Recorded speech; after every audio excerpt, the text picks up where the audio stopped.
दोस्तों कैसे हैं आप लोग। उम्मीद करता हूं आप लोग स्वस्थ होंगे, मस्त होंगे, अपनी पढ़ाई में व्यस्त होंगे। दोस्तों आज का जो हमारा वीडियो है क्लास 12 हिंदी का 1 शॉर्ट का वीडियो है। जो चैप्टर हमारा है हम और हमारा आदर्श। दोस्तों आज के वीडियो में हम इस चैप्टर के सभी महत्वपूर्ण गद्यांश और गद्यांश पे आधारित प्रश्नोत्तरों को पढ़ेंगे जो कि हमारे बोर्ड एग्जाम में 10 नंबर का आता है। तो आज वीडियो बहुत ही इंपॉर्टेंट है। अगर आप वीडियो पर नए हैं तो वीडियो को लाइक कर दीजिए, चैनल पर नए सब्सक्राइब कर दीजिए, बेल आइकन को प्रेस कर दीजिए, क्योंकि बोर्ड एग्जाम के हर इंपॉर्टेंट टॉपिक का वीडियो आपको इस चैनल पर डेली मिलता रहेगा। तो देखिए जितना मैं बताऊंगा इतना ही आपको यहाँ से तैयार करना है, इससे बाहर आपका इस चैप्टर से कुछ नहीं आएगा। तो ये करते हैं वीडियो को स्टार्ट, वीडियो को लास्ट में देखिएगा और दोस्तों के पास शेयर कर दीजिएगा। तो देखिए पहले हम पढ़ते हैं गद्यांश को, उसके बाद उस पर आधारित प्रश्नोत्तरों को हम पढ़ेंगे। तो देखिए यहाँ पे हमारा गद्यांश दिया हुआ है, पहले हम गद्यांश को ध्यान से पढ़ेंगे। तो देखिए क्या है कि मैं खास तौर से युवा छात्रों से ही क्यों मिलता हूँ। इस सवाल का जवाब तलाशते हुए मैं अपने छात्र जीवन के दिनों के बारे में सोचने लगा। रामेश्वरम के द्वीप से बाहर निकलकर यह कितनी लंबी यात्रा रही। पीछे मुड़कर देखता हूँ तो विश्वास नहीं होता। आखिर क्या था जिसके कारण यह संभव हो सका। महत्वाकांक्षा कई बातें मेरे दिमाग में आती हैं। मेरा ख्याल है कि सबसे महत्वपूर्ण बात यह रही है कि मैंने अपने योगदान के मुताबिक ही अपना मूल्य आंका।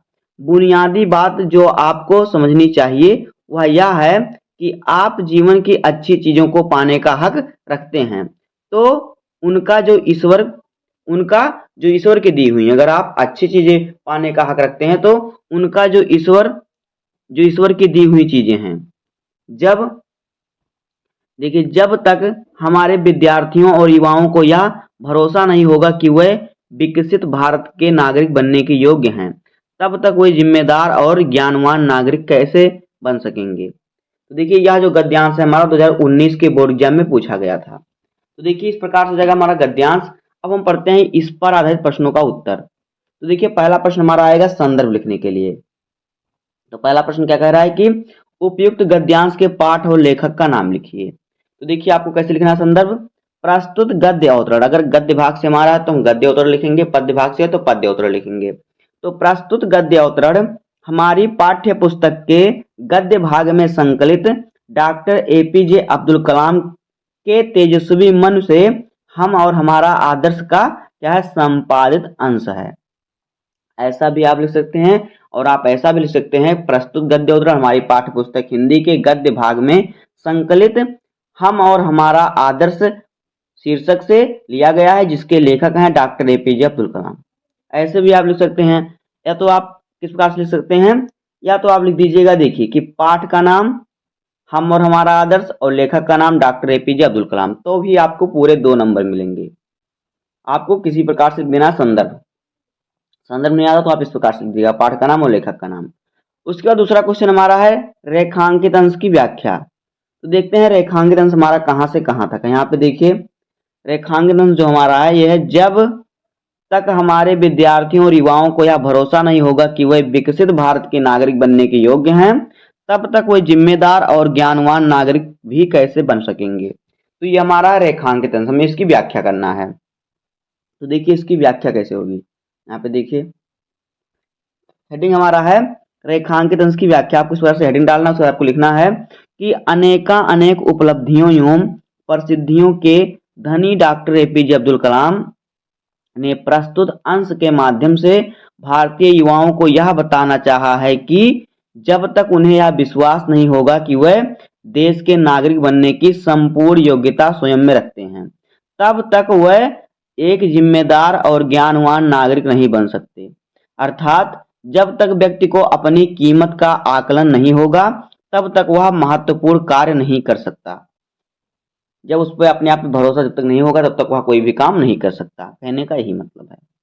उसके बाद देखिए तीसरा क्वेश्चन हमारा है कि डॉक्टर एपीजे अब्दुल कलाम खास तौर से किससे मिलते थे। तो देखिए डॉक्टर एपीजे अब्दुल कलाम खास तौर से देश के युवाओं यानी छात्रों से मिलते थे, युवा छात्रों से मिलते थे। तो देखिए सभी क्वेश्चन का आंसर आपको गद्यांश में ही मिल जाएगा, वहीं से आपको देखकर लिखना। बस आपको जो रेखांकित अंश की व्याख्या इसको थोड़ा आपको बढ़ा चढ़ा के लिख देना है और संदर्भ आपको लिखना है अपने मन से, और फिर इसके बाहर आपका जो है गद्यांश से ही मिलेगा।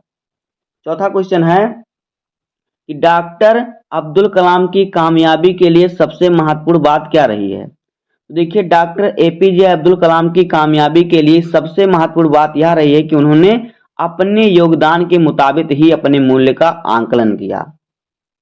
उसके बाद देखिए अगला क्वेश्चन है, पांचवा क्वेश्चन है कि व्यक्ति किन चीजों को पाने का हक रखता है अथवा आप किन चीजों को पाने का हक रखते हैं। तो देखिए व्यक्ति या हम उन सभी अच्छी चीजों को पाने का हक रखते हैं जो ईश्वर की दी हुई चीजें हैं। तो देखिए आपके बोर्ड एग्जाम में सिर्फ 5 क्वेश्चन देगा, लेकिन यहाँ पे मैं जितने भी इस गद्यांश से महत्वपूर्ण क्वेश्चन बने सभी को बना के उसका उत्तर बता दे रहा हूँ। 6वां क्वेश्चन हमारा है कि लेखक युवा छात्रों से ही क्यों मिलता है। तो देखिए लेखक विशेष रूप से युवा छात्रों से इसलिए मिलता है क्योंकि वह स्वयं के छात्र जीवन के अनुभवों एवं निष्कर्षों के समान यह आवश्यक मानता है कि छात्र जीवन में ही विद्यार्थियों के वांछित गुणों, योग्यताओं और क्षमताओं को विकसित किया जा सकता है। इसके आधार पर उन्हें विकसित भारत का उत्तरदायी व ज्ञानवान नागरिक बनाया जा सकता है।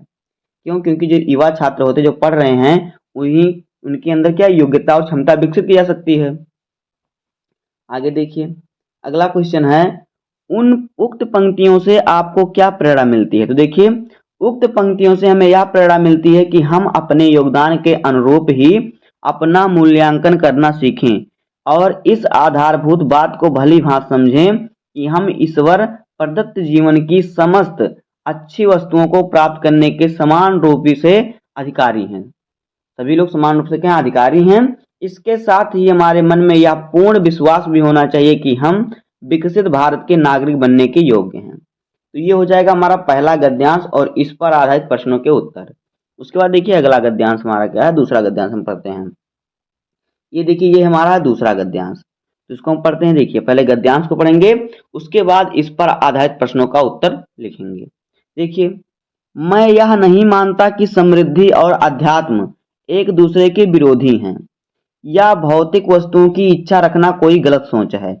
उदाहरण के तौर पर मैं खुद न्यूनतम वस्तुओं का भोग करते हुए जीवन बिता रहा हूँ, लेकिन मैं सर्वत्र समृद्धि की कद्र करता हूँ क्योंकि समृद्धि अपने साथ सुरक्षा और विश्वास लाती है जो अंततः हमारी आजादी को बनाए रखने में सहायक है। इसके बाद हमारा रेखांकित अंश है कि आप अपने आसपास देखेंगे तो पाएंगे कि खुद प्रकृति भी कोई काम आधे अधूरे मन से नहीं करती। किसी बगीचे में जाइए, मौसम में आपको फूलों की बहार देखने को मिलेगी अथवा ऊपर की तरफ ही देखें तो यह ब्रह्मांड आपको अनंत फैला दिखाई देगा, आपके यकीन से भी परे। देखिए यह जो गद्यांश है 2022 के बोर्ड एग्जाम में आया था, 2022 में आया था। तो आगे देखिए ये हमारा हो गया गद्यांश। अब हम इस पर आधारित प्रश्नों का उत्तर पढ़ेंगे। तो देखिए पहला क्वेश्चन हमारा वही रहेगा कि संदर्भ लिखने के लिए पहला क्वेश्चन है उपयुक्त गद्यांश के पाठ और लेखक का नाम लिखिए। तो यहाँ पे आपको संदर्भ लिखना है कि प्रस्तुत गद्य अवतरण हमारी पाठ्य पुस्तक हिंदी के गद्य भाग में संकलित हम और हमारा आदर्श पाठ से लिया गया है, जिसके लेखक हैं डॉक्टर एपीजे अब्दुल कलाम। इतना आपको लिख देना है, या तो आप लिख दीजिएगा पाठ का नाम हम और हमारा आदर्श और लेखक का नाम डॉक्टर एपीजे अब्दुल कलाम। उसका हमारा अगला क्वेश्चन है रेखांकित अंश की व्याख्या कीजिए।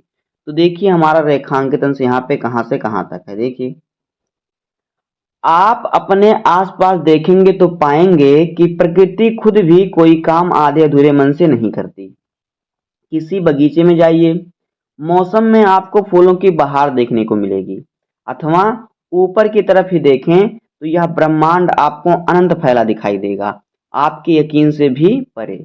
ये हमारा है रेखांकित अंश, हमें इतने की ही व्याख्या करना है। तो देखिए इतने की व्याख्या आप किस प्रकार से करेंगे। देखिए आपको हेडिंग डालना है रेखांकित अंश की व्याख्या। आपको लिखना है प्रस्तुत पंक्तियों के माध्यम से अब्दुल कलाम जी समृद्धि की कद्र करते हुए कहते हैं कि व्यक्ति को कामयाब होने के लिए वह सभी हर संभव प्रयास करनी चाहिए जो वह कर सकता है। यानी सफल होने के लिए आपको जितना आपसे प्रयास हो सके उतना करना चाहिए, उससे ऊब कर उसे बीच में नहीं छोड़ देना चाहिए। इसके लिए प्रकृति का उदाहरण प्रस्तुत करते हुए वह कहते हैं कि यदि आप अपने आसपास देखेंगे तो आपको ऐसे प्रकृति के बहुत से उदाहरण मिल जाएंगे जो कि पूर्ण होते दिखेंगे। यानी प्रकृति अपने किसी भी काम को अधूरे मन से नहीं करती। आगे देखिए, आप किसी फूलों के बाग में ही जाइए, वहां मौसम में आपको फूलों की बहार देखने को मिलेगी, क्योंकि मौसम ने अपने काम को अधूरा नहीं छोड़ा। या फिर आप अपने ऊपर की ओर देखें तो आपको यह ब्रह्मांड इस तरह विस्तृत दिखाई देगा जिसका कोई अंत नहीं है, जहां तक आप सोच भी नहीं सकते। अर्थात यह नभ भी हमें विस्तृत होने का यानी कि पूर्णतया होने का संदेश देता है कि अपने काम को पूरा करना चाहिए, उसको अधूरा नहीं छोड़ना चाहिए। तो इस प्रकार से आपको व्याख्या करना है। उसके बाद देखिए अगला क्वेश्चन हमारा क्या है। अगला क्वेश्चन है कि लेखक किनको एक दूसरे का विरोधी नहीं मानता, अथवा पूछ सकता है ये क्वेश्चन कि समृद्धि और अध्यात्म के संबंध में लेखक क्या क्या नहीं मानता। तो देखिए दोनों क्वेश्चन का एक ही उत्तर होगा, लेखक समृद्धि और अध्यात्म को एक दूसरे का विरोधी नहीं मानता। अगला क्वेश्चन देखिए, अगला है डॉक्टर कलाम समृद्धि की कद्र क्यों करते हैं, समृद्धि अपने साथ क्या लाती है। तो देखिए इसका उत्तर हो जाएगा कि डॉक्टर कलाम समृद्धि की कद्र इसलिए करते हैं क्योंकि समृद्धि अपने साथ सुरक्षा और विश्वास लाती है, जो अंततः हमारी आजादी को बनाए रखने में सहायक है। अगला क्वेश्चन है पांचवा क्वेश्चन कि प्रस्तुत गद्यांश के माध्यम से लेखक ने छात्रों को क्या संदेश दिया है। तो देखिए इसका उत्तर हो जाएगा कि प्रस्तुत गद्यांश के माध्यम से लेखक ने छात्रों को प्रगति करने के लिए किसी भी कार्य को पूर्ण करके ही चैन लेने का संदेश दिया है। अगला क्वेश्चन है न्यूनतम और अनंत का क्या अर्थ है। तो देखिए यहाँ न्यूनतम का आशय है कम से कम अथवा केवल अति आवश्यक वस्तुओं के उपभोग से, इसलिए इस प्रकार अनंत का जो अर्थ होगा जिसका अंत ना हो। यहाँ लेखक ने दूर दूर तक विस्तृत ब्रह्मांड के लिए अनंत शब्द का प्रयोग किया है। इस प्रकार से आपको अर्थ लिखना है, तब जाके आपको मिलेगा 2 नंबर। तो इस प्रकार से हमारे हो गए 2 गद्यांश और उस पर महत्वपूर्ण प्रश्न। अब देखिए आगे हमारा क्या है अगला गद्यांश। तो देखिए ये अगला गद्यांश हमारा इस चैप्टर के बस 3 ही महत्वपूर्ण गद्यांश है जो बोर्ड एग्जाम में पूछे जाते हैं। यह 2020 में गद्यांश आया था। तो देखिए पहले गद्यांश को पढ़ेंगे, उसके बाद इस पर आधारित प्रश्नों का उत्तर लिखेंगे। कह रहा है कि जो कुछ भी हम इस संसार में देखते हैं वह ऊर्जा का ही स्वरूप है। जैसा कि महर्षि अरविंद ने कहा है कि हम भी ऊर्जा के ही अंश हैं। इसलिए जब हमने यह जान लिया कि आत्मा और पदार्थ दोनों ही अस्तित्व का हिस्सा हैं, वे एक दूसरे से पूरा तादात्म्य रखते हुए हैं, तो हमें यह एहसास भी होगा कि भौतिक पदार्थों की इच्छा रखना किसी भी दृष्टिकोण से शर्मनाक या गैर आध्यात्मिक बात नहीं है। ये हमारा है गद्यांश। अब हम क्या पढ़ेंगे, इस पर आधारित प्रश्नों का उत्तर। तो देखिए पहला प्रश्न हमारा रहेगा संदर्भ लिखने के लिए कि उपयुक्त गद्यांश के पाठ और लेखक का नाम लिखिए। तो यहाँ पे आपको लिख देना है प्रस्तुत गद्योद्धरण हमारी पाठ्य पुस्तक हिंदी के गद्य भाग से हम और हमारा आदर्श शीर्षक से लिया गया है, जिसके लेखक हैं डॉक्टर एपीजे अब्दुल कलाम जी। इतना आपको लिख देना है, या फिर आप लिख दीजिएगा पाठ का नाम हम और हमारा आदर्श और लेखक का नाम डॉक्टर एपीजे अब्दुल कलाम, तो भी आपको 2 नंबर ही मिलेंगे, कोई दिक्कत नहीं है। अगला क्वेश्चन हमारा है दूसरा कि रेखांकित अंश की व्याख्या कीजिए। तो देखिए हमारा रेखांकित अंश कहाँ से कहाँ तक है, यहाँ पे हम देखते हैं। देखिए भौतिक पदार्थों की इच्छा रखना किसी भी दृष्टिकोण से शर्मनाक या गैर आध्यात्मिक बात नहीं है। ये हमारा रेखांकित अंश, हमें इतने की ही करना है व्याख्या। तो आइए हम इसकी करते हैं व्याख्या। देखिए हेडिंग आपको डालना है ऐसे रेखांकित अंश की व्याख्या, उसका आपको व्याख्या करना है कि लेखक के अनुसार आत्मा और पदार्थ दोनों ही ऊर्जा के अथवा परमात्मा के अभिन्न अंश हैं। इसलिए समस्त पदार्थ या भौतिक जगत भी हमारे अध्यात्म का ही एक महत्वपूर्ण पहलू है। यही कारण है कि यदि कोई भौतिक पदार्थों की इच्छा रखता है तो यह किसी भी दृष्टि से लज्जाजनक या अध्यात्म के विरुद्ध बात नहीं है। इस प्रकार से हो जाएगा व्याख्या रेखांकित अंश की। उसके बाद देखिए अगला क्वेश्चन। अगला क्वेश्चन है कि महर्षि अरविंद ने क्या कहा। तो देखिए महर्षि अरविंद के अनुसार हम भी उसी ऊर्जा अथवा परम सत्ता के अंश यानी परमात्मा के अंश हैं।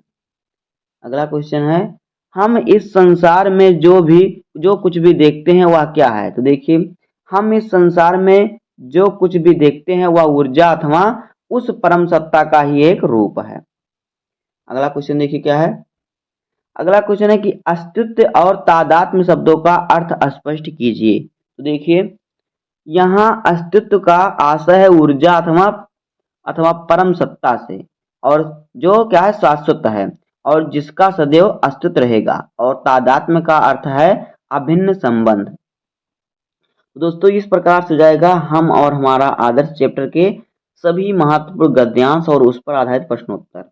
बस इतना ही आपको इस चैप्टर से पढ़ना है, इसके बाहर कुछ नहीं पढ़ना है।